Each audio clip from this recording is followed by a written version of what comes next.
Bismillahirrahmanirrahim. Assalamualaikum warahmatullahi wabarakatuh. Waalaikumsalam warahmatullahi wabarakatuh. Selamat sore ibu-ibu bapak-bapak. Gimana kabarnya Bu Pak?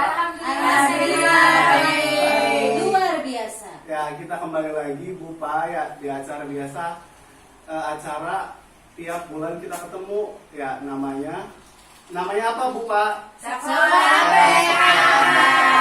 Setelah kita kemarin membahas tentang penelantaran dan eksploitasi terhadap anak, ya kita sekarang lanjut ke langkah yang kedua. Ya, saya mau nanya ke Bapak dan Ibu, apakah Bapak dan Ibu mengetahui tentang penelantaran terhadap anak? Mengetahui. Apa contohnya Pak? Gimana Pak Yogi? Ya, misalkan begini Pak, ada anak yang minta ditemani untuk bermain, Ya, terus? kitanya nggak mau karena pegel, Sibuk ya. pegel habis kerja tuh. Ya, Padahal waktunya cuma ya adanya saat itu, Saat itu, ya. karena besok paginya kerja lagi. ya, terima kasih. Bagus sekali. Ada lagi yang lain? Ditinggalkan Pak. Tinggal apa? Ditinggalkan gimana Bu? Ditinggalkan sama orang tuanya. Oh iya, Enggak kembali lagi gitu Bu ya? enggak. Ya. Kawin aja. Terima Korban kasih. perceraian. Iya nih yang berbahaya Pak. Iya, ya itu salah satu contoh tentang penelantaran anak. Oke, sekarang buka buku pintar halaman 33. Ya, di situ ada kasus, namanya kasus Tasripin. Ya, Bapak minta bantuan kepada Ibu Herlina untuk membacakannya ya. Semuanya Pak. Semuanya aja nggak apa-apa. Pakai duit ya Pak. Siap.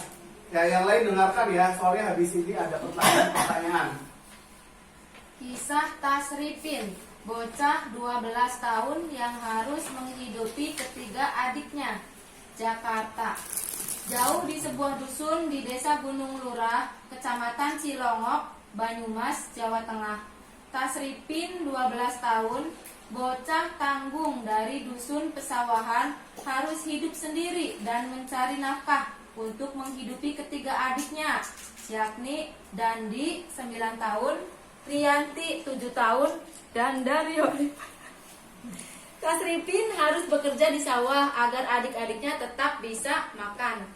Di rumah bilik kayu dengan luas 5 x 7 meter persegi, dengan satu ruang kamar luas 3 x 3 meter persegi, dan sebuah dapur dengan tungku kayu bakar, serta isi perabotan yang sangat sederhana. Dan hanya terdapat 2 buah kursi panjang dan 1 meja. Beralaskan lantai semen yang sudah pecah, hidup 4 bocah sebatang kara. Ayah mereka pergi bekerja di Kalimantan bersama kakak tertuanya. Sementara ibunya meninggal akibat tertimbun longsor saat sedang mencari pasir 1 tahun lalu. Kini bocah-bocah tersebut harus hidup sebatang kara dan tidur dalam satu kamar dengan kasur dan bantal yang sudah tampak lusuh dengan ditutupi matras. Ketiga adiknya sangat mengandalkan kakak kedua mereka, Tasripin, yang setiap hari harus bekerja di sawah dengan mencangkul, membersihkan sisa-sisa padi, serta menanam padi bersama warga desa pada saat masa tanam. Ibu sudah meninggal dan bapak bekerja di Kalimantan bersama kakak, kata Tasripin, Jumat 12 April 2013. Hampir setiap hari Tasripin mesti pergi ke sawah untuk mencari uang demi menghidupi ketiga adiknya. Para tetangga sekitar yang simpati dengan keadaan Tasripin pun kadang sering membantu memberikan nasi maupun lauk pauk bagi bocah-bocah tersebut. Tak jarang mereka hanya makan dengan nasi seadanya, namun tampak nikmat.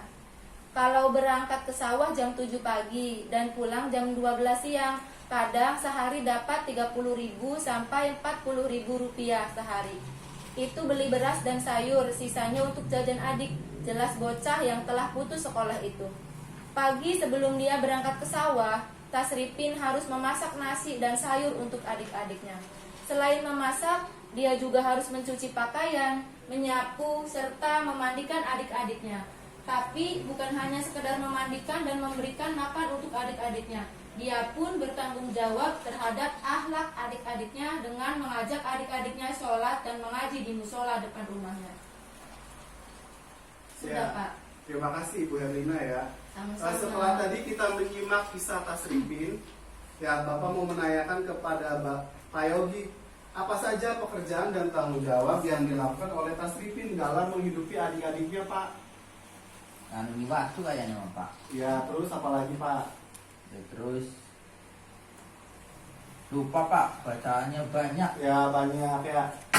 Banyak ya, salah satunya tadi membersihkan sawah, dia membersihkan rumput dan lain-lainnya. Oke, terus yang kedua, apakah yang dilakukan tersebut layak dilakukan oleh anak seusia Tasripin, Ibu Kaona?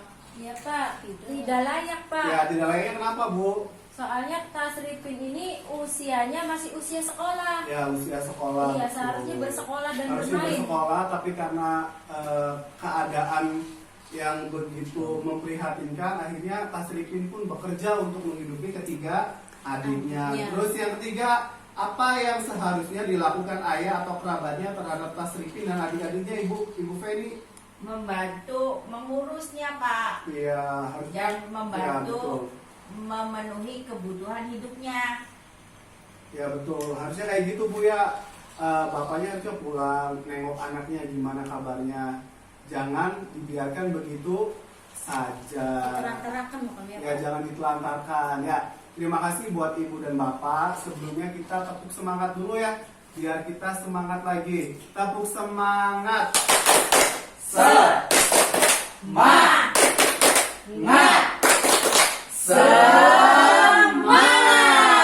Ya oke.